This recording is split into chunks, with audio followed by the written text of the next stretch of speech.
ಆಯಿತಾ. ಮೂವಿ ಅಂದರೆ ಇಂಥ ಒಂದು ಏಜಲ್ಲೂ ಈ ಥರ ಒಂದು ಇದು ಎನರ್ಜಿಕಲಿ ಮೂವಿ ಮಾಡ್ಬೋದಂತ ತೋರಿಸ್ಕೊಟ್ಟಿದ್ದಾರೆ ಅಂತಂದರೆ ಸೂಪರ್ ಅಣ್ಣ. ಎಲ್ಲರಿಗೂ ಏಜು 25, 26, 27, 40, 45, 48 ಆ ಥರ ಏಜ್ ಹೋಗ್ತಾ ಇರುತ್ತಂತೆ. ಶಿವಣ್ಣನಿಗೆ ಉಲ್ಟಾ 60ರಿಂದ 59, 56, 58 ಆ ಥರ ಉಲ್ಟಾ ಬರ್ತಾ ಇರುತ್ತೆ. ಶಿವಣ್ಣ ಅಂಥ ಒಂದು ಏಜಲ್ಲೂ ಈ ಎನರ್ಜೆಟಿಕ್ ಆಗಿ ಮೂವಿ ಮಾಡೋಕ್ಕೆ ಸಾಧ್ಯ ಅಂತ ತೋರಿಸ್ಕೊಟ್ಟಿರೋರು ಅವರು. ಎಲ್ಲರೂ ಡೈಲಾಗ್ ಹೇಳ್ಬೇಕು, ಇವ್ರು ಬರೀ ಕಣ್ಣು ತೋರಿಸಿದ್ರೆ ಸಾಕು ಅಲ್ಲಿ ಬೆಂಕಿ ಬಂದ್ಬಿಡುತ್ತೆ. ಆ ಕಣ್ಣಲ್ಲಿ ಆ ಪವರ್ ತೋರಿಸ್ತಾ ಇದ್ದಾರೆ ಅಂದರೆ ಅದು ಶಿವಣ್ಣನ ತಾಕತ್ತು. ಆಮೇಲೆ ರೋಣಾಪುರದ ರಾಮಣ್ಣ ಮತ್ತೆ ಫೀಲ್ಡ್ಗೆ ಎಂಟ್ರಿ ಆಗೋರೆ.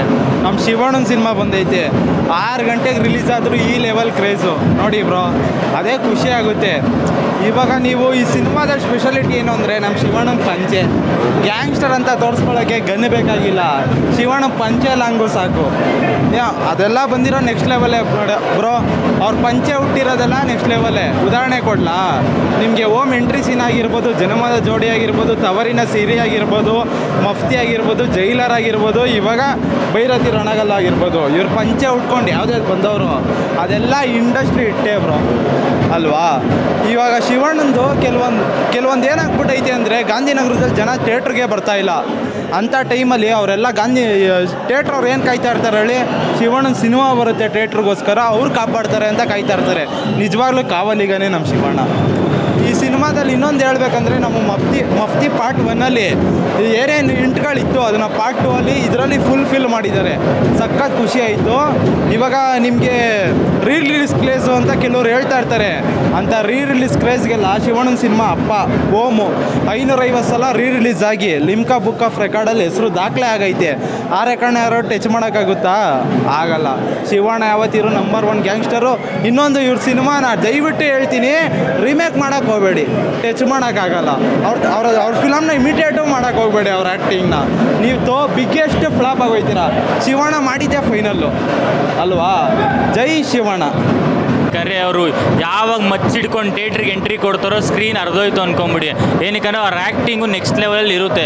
ಆಮೇಲಿಂದ ಆಗಿನ ಕಾಲದಲ್ಲಿ ಬರೀ ಏರ್ ಸ್ಟೈಲಲ್ಲಿ ಟ್ರೆಂಡ್ ಮಾಡಿದವರು, ಇವಾಗ ನೋಡಿ ಬರೀ ಪಂಚೆ ಬ್ಲ್ಯಾಕ್ ಶರ್ಟಲ್ಲೇ ಟ್ರೆಂಡ್ ಮಾಡ್ದವ್ರು. ಎಷ್ಟೊಂದು ಜನ ಇವತ್ತು ಪಂಚೆ ಬ್ಲ್ಯಾಕ್ ಶರ್ಟಲ್ಲೇ ಥಿಯೇಟ್ರಲ್ಲಿ ಫಿಲಮ್ ನೋಡೋಕೆ ಬಂದವ್ರೆ. ಟ್ರೆಂಡ್ ಸೆಟ್ಟರ್ ಅಂದರೆ ಶಿವಣ್ಣ ನೋಡಿ. ಇವಾಗೆಲ್ಲ ಕ್ರೇಜು ಅದು ಎಲ್ಲ ಹೇಳ್ತಾರೆ. ಶಿವಣ್ಣ ಆಗಿನ ಕಾಲದಲ್ಲೇ ಕ್ರೇಜು ಬ್ಲಾಕ್ ಬಸ್ಟರ್ ಎಲ್ಲ ನೋಡ್ಬಿಟ್ಟವ್ರೆ. ಕೆಲವ್ರು ತೊಟ್ಲಲ್ಲಿ ಇರ್ಬೇಕಾದ್ರೆ ಶಿವಣ್ಣ ಕ್ರೇಜ್ ನೋಡ್ಬಿಟ್ಟವ್ರೆ. ಏನಕ್ಕಂದ್ರೆ ಅವ್ರ ಹತ್ರ ಇರೋ ಇಂಡಸ್ಟ್ರಿ ಇಟ್ಟು ಅವ್ರ ಹತ್ರ ಇರೋ ಬ್ಲಾಕ್ ಬಸ್ಟರು ಯಾರ ಹತ್ರನೂ ಇಲ್ಲ ಬ್ರದರ್. ಆಮೇಲಿಂದ ಅವ್ರು ನೋಡು ಅವ್ರ ಫಿಲಮ್ಗಳು ಓಮ್ ಆಗಿರ್ಬೋದು, ಜೋಗಿ ಆಗಿರ್ಬೋದು, ಕೆಲವೊಂದು ಮಫ್ತಿ ಫಿಲಮ್ ಆಗಿರ್ಬೋದು ಎಲ್ಲ ರಿಮೇಕ್ ಮಾಡಿದ್ರು. ಅವ್ರ ಥರ ಆ್ಯಕ್ಟಿಂಗ್ ಯಾರೂ ಮಾಡೋಕ್ಕಾಗಿಲ್ಲ. ಅವ್ರುಗಳೇ ಹೇಳ್ಬಿಟ್ರು, ಶಿವಣ್ಣ ಅವ್ರ ಥರ ಆ್ಯಕ್ಟಿಂಗ್ ನಮ್ಮ ಕೈಲಿ ಮಾಡೋಕ್ಕಾಗಲ್ಲ, ನಮ್ಮಲ್ಲಿರೋ ಏನೋ ಕಲೆ ನಾವು ಆ್ಯಕ್ಟ್ ಮಾಡ್ಕೊಂಡಿದ್ದೀವಿ, ನೀವು ನೋಡಿ ಫಿಲಮ್ ಅಂತ ಆ ಥರನೇ ಸ್ಟೇಜ್ ಮೇಲೆ ಹೇಳ್ಬಿಟ್ರು. ಆ ಥರ ಬ್ರದರ್ ಅವರೊಂದು ಸಲ ಮಚ್ಚಿಡ್ಕೊಂಡು ಥಿಯೇಟ್ರಿಗೆ ಕಾಲಿಟ್ರಾಯ್ತು ಅಂದರೆ ಮುಗೀತದು. ಇಂಟರ್ವಲ್ ಬ್ಲಾಕಲ್ಲಿ ಒಂದು ಸೀನ್ ಐತೆ, ದಿಸ್ ಪ್ರಾಪರ್ಟಿ ಬಿಲಾಂಗ್ಸ್ ಟು ಅಂತ.